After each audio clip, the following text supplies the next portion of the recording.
And it's the benchmark, raising it from 2% to 5% of GDP, which everybody said was impossible. Big announcement yesterday.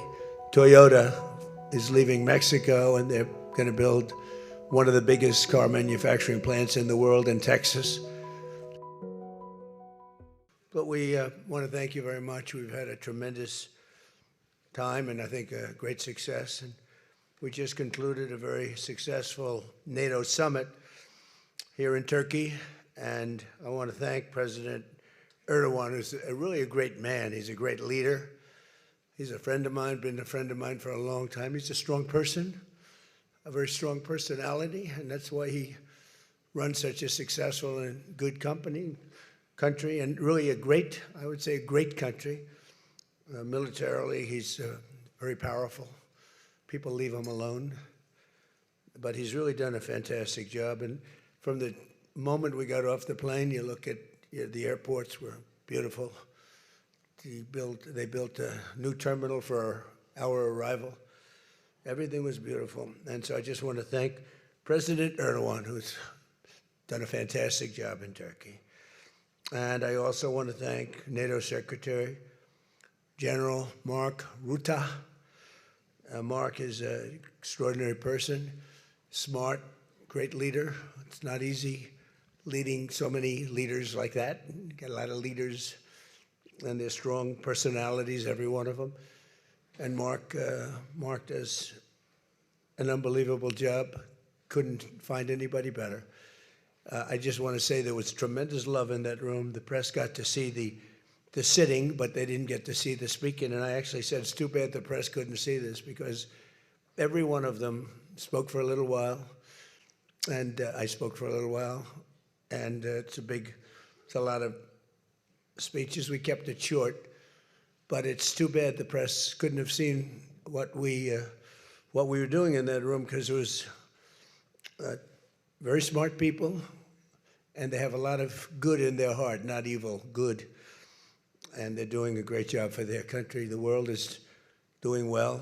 We have, as you know, the oil is down. We'll see whether or not we keep it down. We should keep it down. We're doing things that should have been done 47 years ago with Iran. And I just want to say that throughout my first term and over the past 18 months, the United States has led a historic effort to dramatically increase the defense spending and to have equipment that no other country in the world has. When you look at Venezuela, when you look at Iran, essentially demolished their military in a couple of weeks. They had a good military, they had a good Navy, they had 159 ships, everyone's at the bottom of the sea. They had hundreds of airplanes, they're all gone. They were all lying burned up on the runways. They were totally decimated, their radar's gone. Everything's gone, their leaders are gone, frankly. And their combat capability is pretty low. They have a small percentage of missiles left.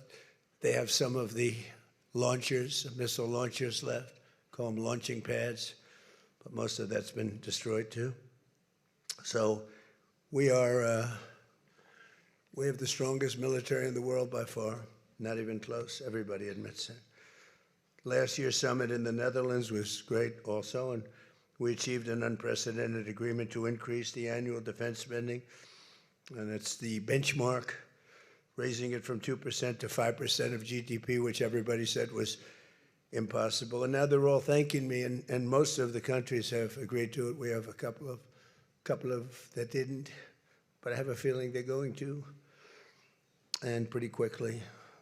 In fact, today they were very positive. One of them in particular was, I didn't think, a good team player. Today was a great team player. As all of the leaders understand very well, the United States remains by far the largest contributor to NATO, monetarily and maybe otherwise, and the strongest military anywhere in the world. And they respect us as a country. Again, they didn't respect us 2 years ago. They laughed at us. NATO laughed at us. Everybody laughed at us. They don't laugh anymore. There's no more laughing.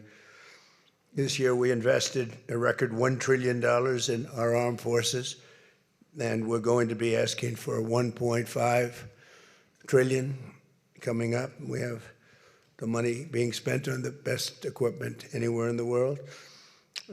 In the working session this morning, we discussed the progress other members are making toward the 5% target, and they're making great progress.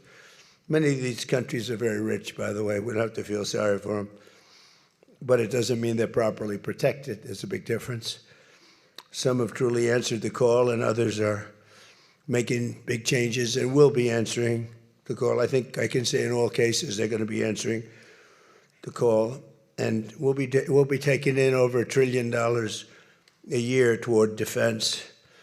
And that's a tremendous amount of money. It's a big up. They were at 2%. They were actually at 1%. I got them to 2%. Then I wanted to get them to 5%. And we got up to 5% the last time.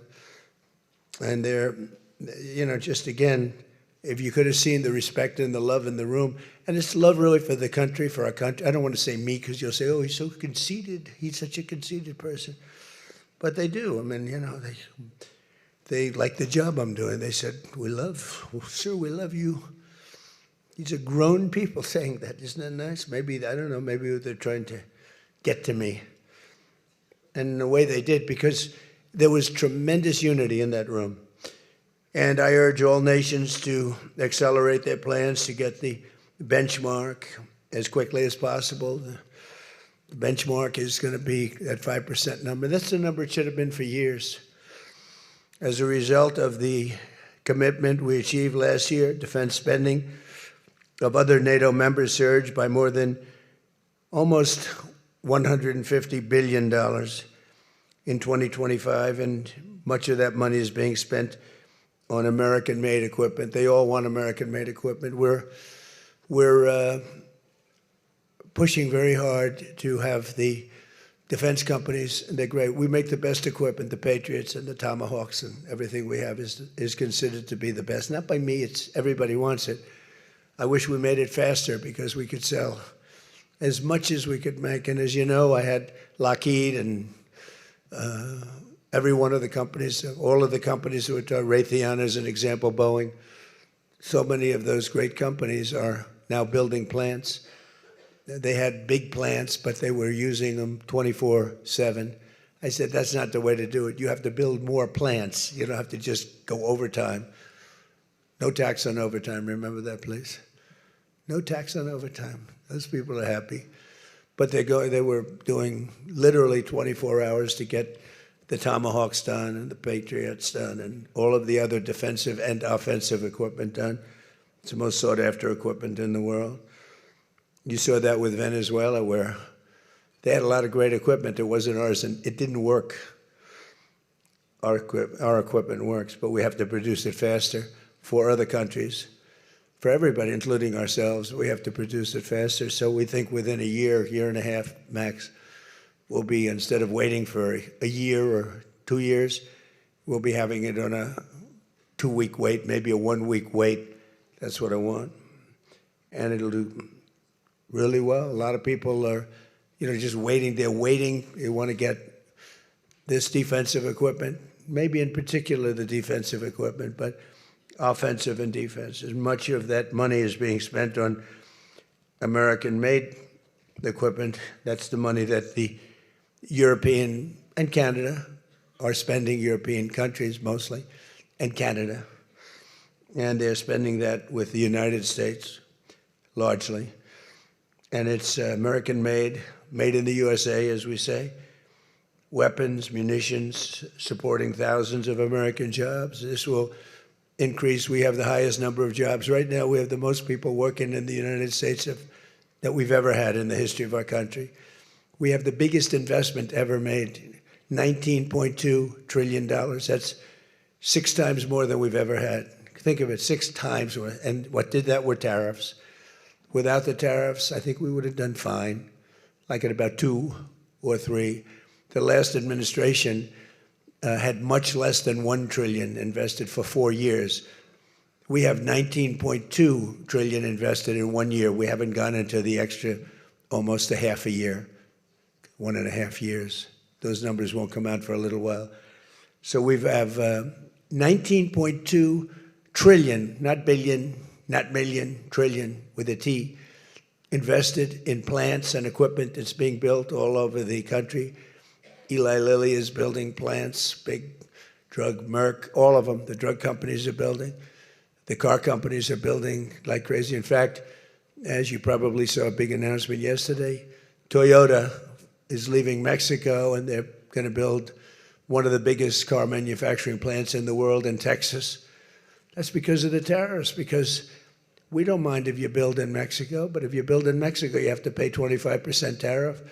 If you build in Japan, or if you build in any place, now China is a much higher tariff. It's 100% tariff because we don't want to lose our jobs.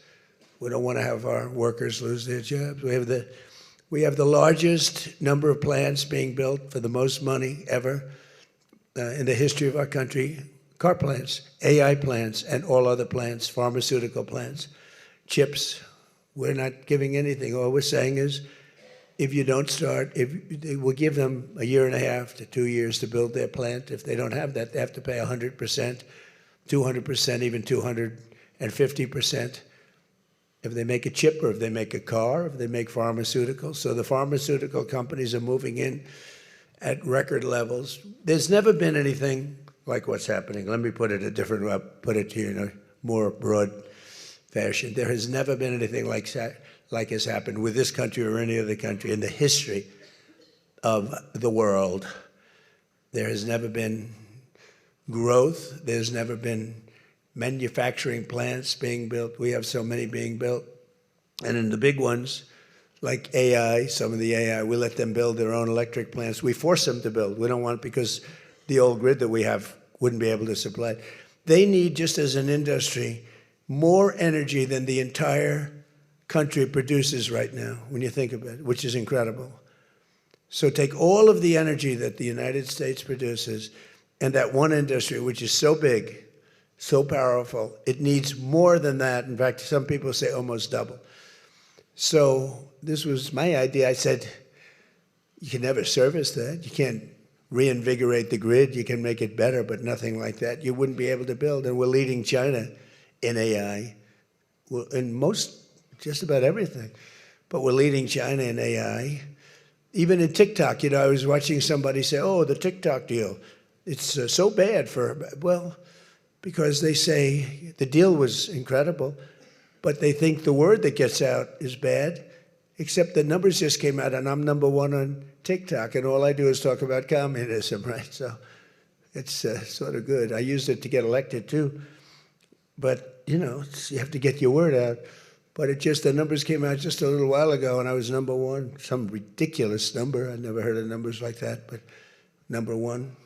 And all these entertainers are number 27, 29. It's crazy. I don't even understand myself. But that means that my word's getting out about how great our country is, how successful our country is, and how bad communism is, and how bad these lunatics are that are running for election that don't sound good, don't think good, and don't look good. I don't see any looker. I don't see anybody with the look. You need the look, I guess. You need something, but they don't have it. And I think they'll fade fast. And it's not social democrats. This is not a social democrat. These are communists that are running. And they don't want God. They don't want successful things to happen for our country. They don't want to have a successful country. I think they're sort of crazy. As European nations rebuild their militaries, American equipment will be the largest beneficiary. The defense companies are going to be making most of that equipment. They want the American equipment because it works better. It's not a question of anything else. We make the best equipment in the world. And to that end, I provided other leaders with an update on the steps we're taking to rapidly scale up production in the United States. And they wanted to hear that because they don't really want to get it in 4 years, 5 years. They want to get it like in a week. And we'll actually be at a point like that in the not too distant future with the plants that are being built. The defense plants, it's incredible. Lockheed is building, I think, 5. Some of them are building 3, 4, or 5, and they're big ones. It's going to quadruple the output we have with the munitions and the basic equipment itself, whether it's a Patriot or Tomahawk missile, or any of the missiles that we make many missiles, different types, for different occasions. And just today at the summit, we announced $3 billion of new defense investments with U.S. companies. And Lockheed Martin will establish a world-class Patriot missile sustainment facility, a big deal in Europe. They're given a tremendous incentive by Europe to do that.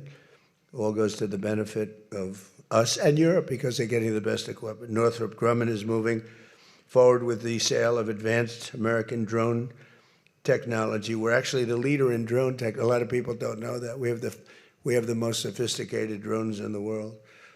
And we're a real, I guess we're the leader, but we'll soon be the leader by many times over. And Lockheed and Rheinmetall are announcing a partnership to build the Army Tactical Missile Systems, which is a big deal. And Anduril is announcing a deal to build their new Barracuda missiles, which is a very highly sophisticated, fast missile, and we're doing that for Poland. Poland's doing very well, by the way, with a very, very good president, great president, I think.